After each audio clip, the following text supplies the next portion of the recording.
جانوروں کی ایک دلکش دنیا آباد تھی۔ ہر صبح پرندوں کی چہچہاہٹ، درختوں کے پتوں کی سرسراہٹ اور ندی کے پانی کی کلکاریاں اس جنگل کی خوبصورتی کو مزید نکھار دیتی۔ اسی جنگل میں رہتا تھا ایک ننھا سا کچھوا جس کا نام تھا صابر۔ صابر سب سے زیادہ سست اور خاموش سمجھا جاتا تھا۔ جب باقی جانور دوڑ رہے ہوتے، صابر آہستہ آہستہ اپنے چھوٹے چھوٹے قدموں سے چل رہا ہوتا۔ بندر، خرگوش اور ہرن ہمیشہ اس کا مذاق الفاڑتی۔ ارے صابر، ابھی تو تم درخت کے نیچے ہو، شام تک شاید ندی تک پہنچو۔ بندر ہنستا۔ تم سے تو میرے دادا بھی تیز دوڑتے ہوں گے، خرگوش کہا مارتا۔ صابر چپ چاپ مسکراتا اور کہتا، وقت سب کو دیتا ہے لیکن صبر والوں کو کچھ خاص دے جاتا ہے۔ ایک دن جنگل کے سب جانوروں نے فیصلہ کیا کہ وہ ایک بڑا علم اور ہنر کا مقابلہ رکھیں گے۔ اس مقابلے میں 5 دن ہوں گے اور ہر دن ایک نیا ہنر سیکھنے اور اس میں مہارت دکھانے کا دن ہوگا۔ آخر میں بہترین کارکردگی دکھانے والے کو سونے کا پتا یہ انعام میں دیا جائے گا، جو صرف جنگل کے سب سے لائق اور محنتی جانور کو ملتا تھا۔ بندر نے ناک چڑھائی، صابر، تم اس مقابلے میں حصہ لوگے؟ تم تو ابھی تک اپنا خول بھی پورا نہایت احتیاط سے صاف کرتے ہو۔ صابر نے نرمی سے جواب دیا، جی ہاں، میں ضرور حصہ لوں گا۔ ہو سکتا ہے سیکھتے سیکھتے میں کچھ نیا پا جاؤں۔ پہلا دن تھا یادداشت کا دن۔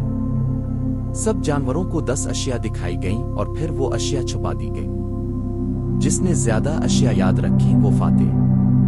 بندر، ہاتھی اور طوطے نے 9 اشیاء بتائیں۔ صابر نے آہستہ سے کہا، میں نے 8 چیزیں دیکھی تھیں۔ باقی جانوروں نے صابر کو نظر انداز کیا، مگر معلم الفالو نے کہا، بہت خوب صابر، تم نے بغیر گھبرائے بتائیں۔ صبر کے ساتھ دیکھنا بھی ایک ہنر ہے۔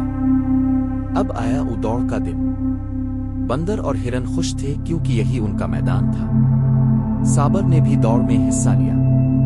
جیسے ہی سیٹی بجی، باقی جانوروں نے شور مچا کر دوڑ لگائی۔ صابر آہستہ آہستہ چھوٹے قدموں سے آگے بڑھ رہا تھا، مگر دوڑ کے راستے میں رکنے کی شرط تھی۔ ایک مقام پر ہر جانور کو اپنے نام کی گنتی، رنگوں اور پھلوں کے نام گن کر آگے بڑھنا تھا۔ تیز دوڑنے والے بندر اور خرگوش تو اتنے جلدی میں تھے کہ سوالات چھوڑ کر آگے نکل گئے۔ صابر رکا، آرام سے سب سوالوں کے جواب دیے اور پھر آگے بڑھا۔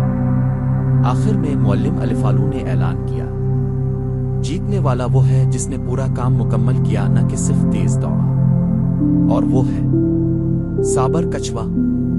پورا جنگل حیرت سے چپ۔ تیسرے دن کا چیلنج تھا، مسئلہ حل کرو۔ ایک پہاڑی پر ایک بند دروازہ تھا۔ جانوروں کو 3 اشاروں سے دروازہ کھولنے کا راز تلاش کرنا تھا۔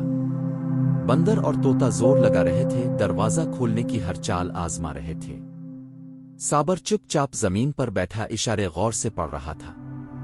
پہلا اشارہ، جہاں سایہ سب سے تھوڑا ہو وہاں کچھ چھپا ہے۔ دوسرا، پانی کے پاس راز کی کنجی ہے۔ تیسرا، تھوڑا جھکو تبھی راز دکھے گا۔ صابر نے صبر سے ہر اشارہ پر عمل کیا اور آخرکار درخت کی جڑ کے نیچے سے ایک چھوٹی سی چابی نکال لی۔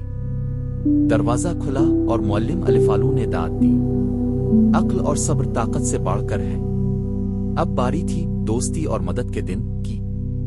جانوروں کو کمزور جانوروں کے ساتھ ٹیم بنا کر ایک کام مکمل کرنا تھا۔ صابر کی جوڑی بنی ایک نوزائیدہ ہرن کے بچے کے ساتھ۔ بندر نے شور مچایا، ہاں ہاں، صابر اور بچہ، یہ تو آخری آئیں گے۔ مگر صابر نے نرمی سے ہرن بچے کا ہاتھ تھاما، آہستہ آہستہ سمجھایا، کام بانٹا اور بغیر جلدی کیے مکمل کیا۔ جب نتیجے کا اعلان ہوا تو معلم الفالو نے کہا، جو دوسروں کو ساتھ لے کر چلتا ہے وہی اصل فاتح ہوتا ہے۔